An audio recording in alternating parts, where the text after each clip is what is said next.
ಕರ್ನಾಟಕದಲ್ಲಿ ಎರಡೂ ರಾಷ್ಟ್ರೀಯ ಪಕ್ಷಗಳ ಹೈಕಮಾಂಡ್ ಯಾಕೆ ಈ ರೀತಿ ನಡ್ಕೊಳ್ತಾ ಇದೆ, ಇದ್ರ ಬಗ್ಗೆ ಒಂದಷ್ಟು ಅನುಮಾನಗಳು, ಜೊತೆಗೆ ಒಳ ಲೆಕ್ಕಾಚಾರಗಳೇನಾದ್ರೂ ಇದೆಯಾ ಅನ್ನೋ ಅನುಮಾನ ಸಹಜವಾಗಿ ಕ್ರಿಯೇಟ್ ಆಗುತ್ತೆ.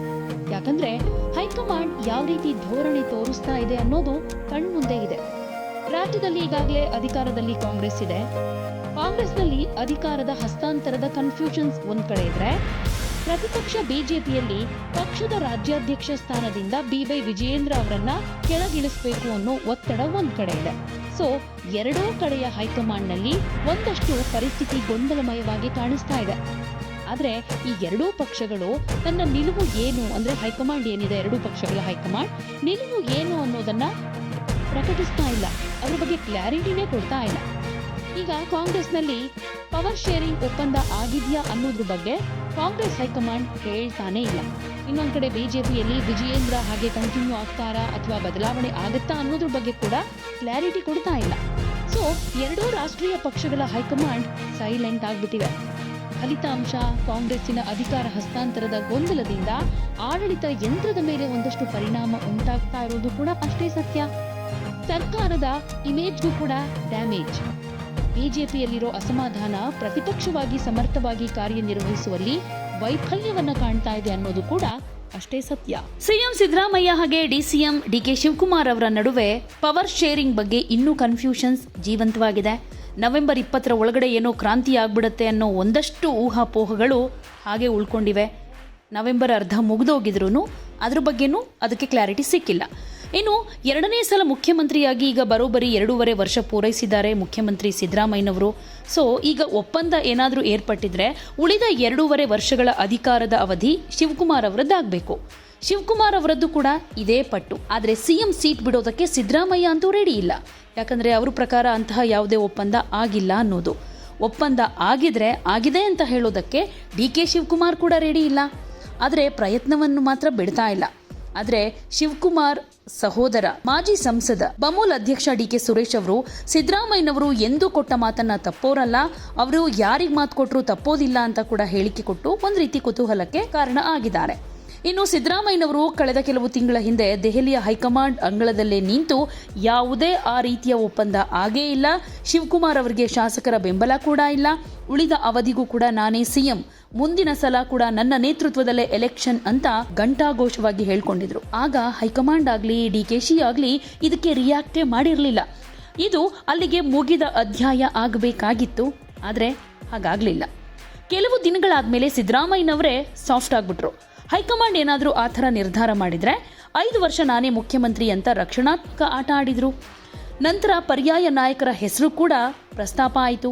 ಸಿದ್ದರಾಮಯ್ಯನವರ ಮಗ ಯತೀಂದ್ರ ಸಿದ್ದರಾಮಯ್ಯನವರು ಸತೀಶ್ ಜಾರಕಿಹೊಳಿ ಅವರು ಸಿದ್ದರಾಮಯ್ಯನವರ ನಂತರ ಉತ್ತರಾಧಿಕಾರಿ ಅಂತ ಹೇಳಿದ್ದು ಕೂಡ ಒಂದಷ್ಟು ವಿವಾದಕ್ಕೆ ಕಾರಣ ಆಯಿತು. ಆಗ ದಲಿತ ಮುಖ್ಯಮಂತ್ರಿಯ ಕೂಗು ಶುರುವಾಯಿತು.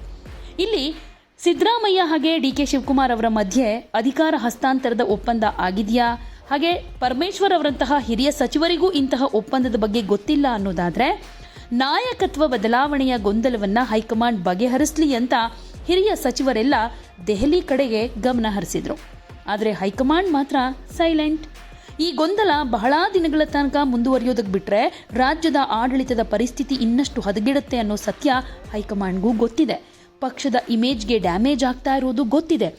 ಆದರೂ ಕೂಡ ಸೈಲೆಂಟ್ ಯಾಕೆ? 2.5 ವರ್ಷಗಳ ಹಿಂದಿನ ವಿದ್ಯಮಾನಗಳು, ರಾಜ್ಯ ವಿಧಾನಸಭಾ ಎಲೆಕ್ಷನ್ನಲ್ಲಿ ಕಾಂಗ್ರೆಸ್ ಬಹುಮತ ಪಡೆದುಕೊಂಡು ಅಧಿಕಾರ ರಚನೆ ಮಾಡಿತು. ಆಗ ಅಧಿಕಾರ ರಚನೆ ಮಾಡೋ ಸಂದರ್ಭದಲ್ಲೂ ಶಾಸಕಾಂಗ ಪಕ್ಷದ ನಾಯಕನ ಆಯ್ಕೆ ಕೂಡ ಕಗ್ಗಂಟಾಯಿತು.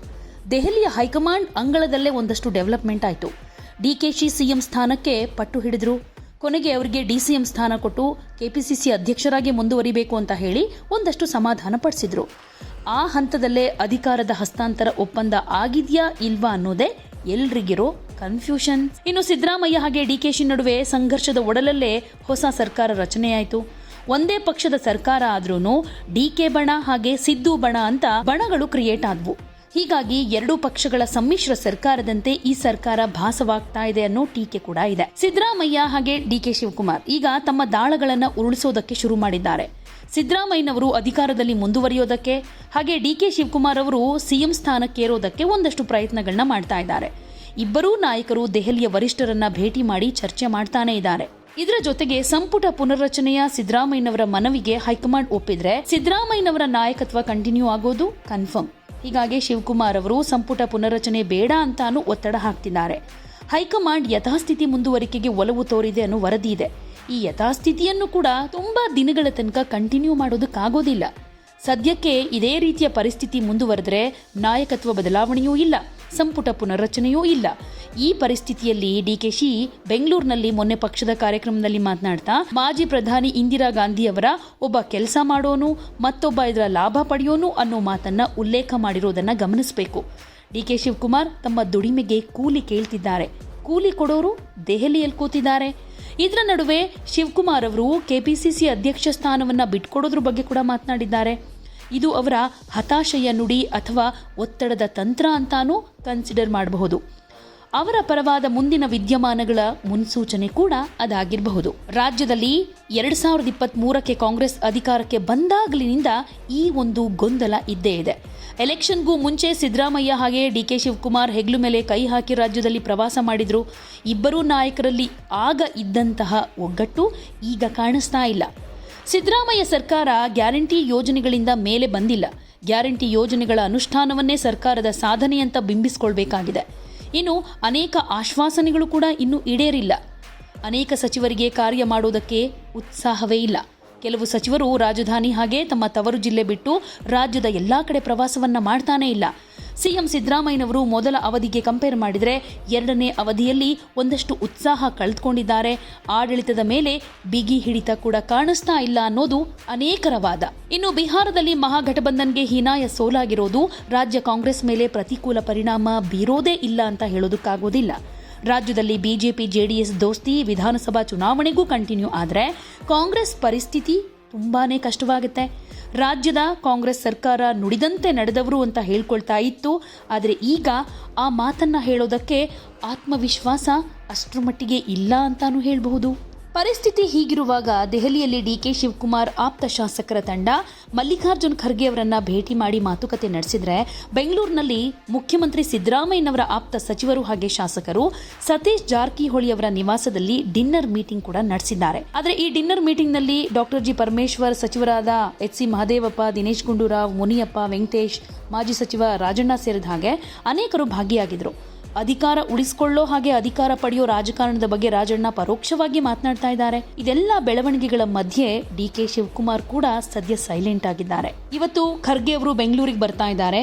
ಸೊ ಅವರು ಬಂದ ಮೇಲೆ ಯಾವ ರೀತಿ ಸೂಚನೆ ಕೊಡಬಹುದು, ಯಾವ್ಯಾವ ನಾಯಕರ ಜೊತೆ ಏನೇನ್ ಮಾತುಕತೆಯನ್ನ ನಡೆಸಬಹುದು, ಈಗೇನು ಗೊಂದಲ ಇದೆ ಪವರ್ ಶೇರಿಂಗ್ ಬಗ್ಗೆ, ಈಗಲಾದ್ರೂ ಮೌನ ಮುರಿತಾರ ಕಾದು ನೋಡ್ಬೇಕಾಗುತ್ತೆ. ಆದ್ರೆ ನವೆಂಬರ್ ಕ್ರಾಂತಿ ಗೀತಿ ಏನೂ ಇಲ್ಲ, ಎಲ್ಲಾ ಭ್ರಾಂತಿ ಅಷ್ಟೇ ಅಂತ ಹೇಳ್ತಾ ಇದ್ದ ಕಾಂಗ್ರೆಸ್ ನಾಯಕರಿಗೆ ಇದೊಂದು ರೀತಿ ಶಾಕಿಂಗ್ ಟೈಮ್ ಅಂತ ಹೇಳಬಹುದು. ಒಂದ್ ಕಡೆ 2.5 ವರ್ಷ ಕಂಟಿನ್ಯೂ ಮಾಡಿದ್ದಾರೆ ಅನ್ನೋ ಖುಷಿ ಇದ್ರೆ, ನವೆಂಬರ್ ಕ್ರಾಂತಿ ಗೀತೆ ಮುಳುಗೋದಕ್ಕೆ ಶುರುವಾಗಿದೆ ಅಂತಾನು ಹೇಳಲಾಗ್ತಾ ಇದೆ. ಜೊತೆಗೆ ನಾಯಕತ್ವ ಬದಲಾವಣೆಯ ಗಾಳಿ ಜೋರಾಗಿ ಬೀಸ್ತಾ ಇರೋದ್ರಿಂದ ಹೈಕಮಾಂಡ್ ಇನ್ನೂ ಹೀಗೆ ಸೈಲೆಂಟ್ ಆಗಿರೋದಕ್ಕೆ ಸಾಧ್ಯ ಇಲ್ಲ. ಪವರ್ ಶೇರಿಂಗ್ ವಿಚಾರಕ್ಕೆ ಏನಾದರೂ ತೆರೆ ಎಳೆಯೋ ಪ್ರಯತ್ನವನ್ನ ಈಗಲಾದ್ರೂ ಮಾಡುತ್ತಾ ಕಾದು ನೋಡ್ಬೇಕಾಗತ್ತೆ.